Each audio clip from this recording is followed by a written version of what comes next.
nhómប្រលិតមីសួរចារឿងផ្លែជាបងប្អូនមុខម្ហូបនេះចាថ្ងៃនេះខ្ញុំនឹងបង្ហាញបងប្អូនពីរបៀបខ្ញុំប្រលិតដាក់មីសួរ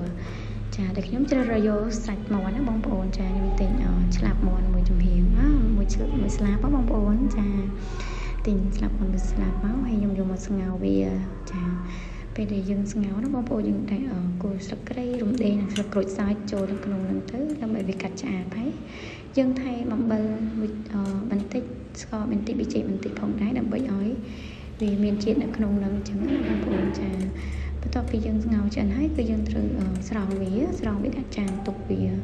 មួយឡែកសិនទៅដើម្បីឲ្យវាត្រជាក់ទៅយើងបេះវាជាដុំតូចៗងាយស្រួលញ៉ាំណាបងប្អូនចាហើយបន្ទាប់ទៀតខ្ញុំយកប្រហុកណាបងប្អូនចាតែយើងយកទឹកតែយើងស្ងោរមាន់ហ្នឹងចាយកមកជ្រុំវាចាយើងជ្រុំវាទៅយើងជ្រុំប្រហុកហ្នឹង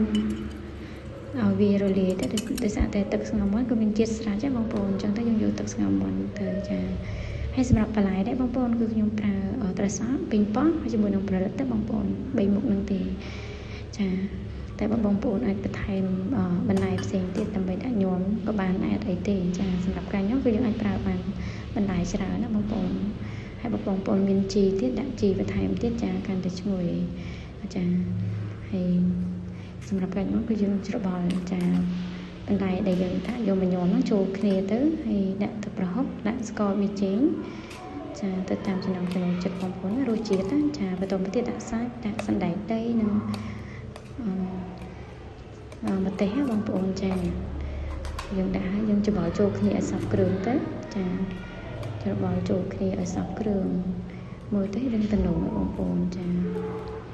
ច្របល់វាឲ្យសព្វគ្រឿងហើយបងប្អូនច្របាច់ក្រូចចាសម្រាប់ការញោមនេះដែរបងប្អូន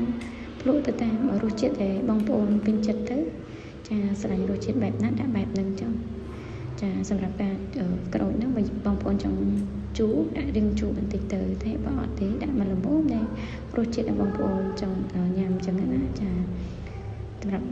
ខ្ញុំដែរគឺខ្ញុំចូលចិត្តរៀងជូរជ្រះដែរចង់ដាក់ក្រូចមួយផ្លែណាបងប្អូនចាតែយើងច្របល់ចូលគ្នាទៅច្របល់ឲ្យវាចូលគ្រឿងណាចាបន្ទាប់ពីយើងច្របល់ចូលគ្រឿងហើយយើងដាក់មីស៊ូចូលចា